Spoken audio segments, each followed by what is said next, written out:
تاریخ پر نظر ڈالیں تو کیسی کیسی عظیم سلطنتیں نظر آتی ہیں جنہوں نے آسمان کی بلندیوں کو چھوا اور لوگوں کے دلوں پر صدیوں تک حکومت کی۔ یہ سب کیا ہے؟ یہ سب دراصل دنیا میں انسان کی عظمت کا ایک اظہار ہے۔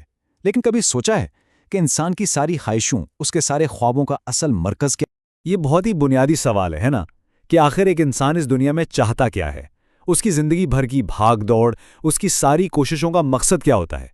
کہتے ہیں کہ اس سوال کا جواب 6 چابیوں میں چھپا ہوا ہے۔ جی ہاں، ایسی چابیاں جو قسمت کے ہر بند دروازے کو کھول سکتی ہیں۔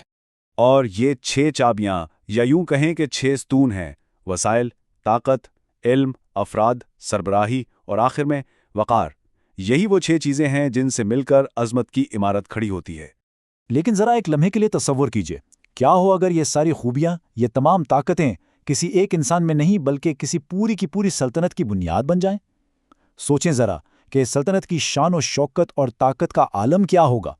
تاریخ نے ایسا ہی ایک ناقابل یقین ایک سنہرا دور دیکھا ہے، اور اس دور کا نام تھا خلافت بنو امیہ۔ تو آئیے ذرا گہرائی میں اترتے ہیں اور دیکھتے ہیں کہ تاریخ کے اس عظیم باب نے یعنی بنو امیہ نے عظمت کے ان 6 ستونوں کو کیسے حقیقت کا روپ دیا۔ تو پہلا ستون ہے وسائل۔ اب یہاں وسائل سے مطلب صرف پیسہ یا دولت نہیں ہے، نہیں، اس سے مراد وہ اختیار ہیں، وہ پہنچ ہے جس سے دنیا کی ہر سہولت، ہر آسائش تک رسائی ممکن ہو۔ یہ وہ طاقت ہے جو ہر دروازہ کھول دیتی ہے۔ خلافت بنو امیہ کو دیکھیے، ان کا کنٹرول دنیا کے سب سے امیر علاقوں اور سب سے اہم تجارتی راستوں پر تھا۔ شام سے لے کر اسپین تک اور مصر سے وسطی ایشیا تک، ہر طرف سے دولت اور خزانے بیت المال میں یوں آتے تھے جیسے سارے دریا سمندر میں آ کر گر رہے ہوں۔ اور سب سے دلچسپ بات یہ کہ یہ خوشحالی صرف حکمرانوں تک نہیں رکی بلکہ عام لوگوں تک پہنچی، جس سے پورے معاشرے میں ایک بے مثال خوشحالی کا دور آیا۔ اچھا، اب آتے ہیں دوسرے ستون پر، طاقت۔ یہ وہ بے پناہ قوت اور وہ عظیم ہے جس کے سامنے پہاڑ بھی ریت کے ٹیلے لگنے لگے۔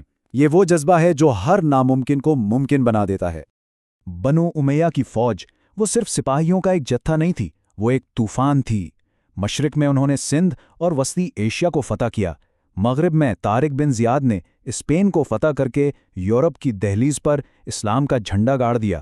مطلب چین کی سرحدوں سے لے کر اسپین کے پہاڑوں تک ہر طرف ان کی طاقت کا چرچا تھا۔ لیکن صرف تلوار کے زور پر کوئی سلطنت زیادہ دیر قائم نہیں رہ سکتی۔ اس کی بنیادوں کو مضبوطی دینے کے لیے علم اور بہترین افراد کی بھی ضرورت ہوتی ہے۔ تو تیسرا ستون ہے علم۔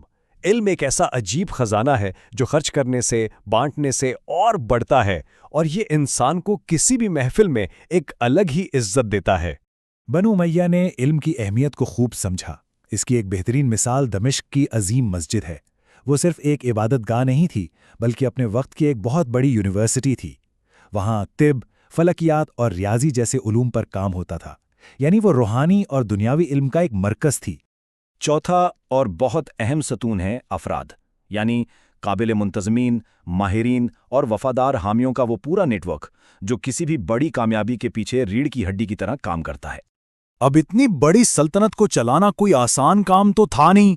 اس کے لیے بنو امیہ نے ایک بہت ہی منظم بیوروکریسی بنائی۔ گورنرز، قاضی اور دوسرے عہدیداروں کی ایک پوری فوج تھی جو اس بات کو یقینی بناتی تھی کہ سلطنت کے کونے کونے میں امن و امان قائم رہے۔ یہی وہ انسانی ڈھانچہ تھا جو اس عظیم مشین کو چلا رہا تھا۔ اور اب آتے ہیں آخری 2 ستونوں پر، جو اصل میں طاقت کی سب سے بڑی علامتیں ہیں، یعنی قیادت اور وقار۔ 5واں ستون ہے سربراہی، یعنی وہ مرکزی اختیار، وہ سینٹرل اتھارٹی جس کے ایک حکم پر، ایک اشارے پر لاکھوں کروڑوں لوگ حرکت میں آ جائیں۔ اس کا مطلب یہ تھا کہ دمشق میں بیٹھے خلیفہ کا ایک فرمان مشرق میں سندھ سے لے کر مغرب میں اسپین تک پہنچتا تھا اور اس پر فوراً عمل درآمد ہوتا تھا۔ یہی وہ مرکزی طاقت تھی جس نے اتنی بڑی سلطنت کو ایک دھاگے میں پرو کر رکھا تھا۔ اور چھٹا یعنی آخری ستون ہے معاشرتی وقار۔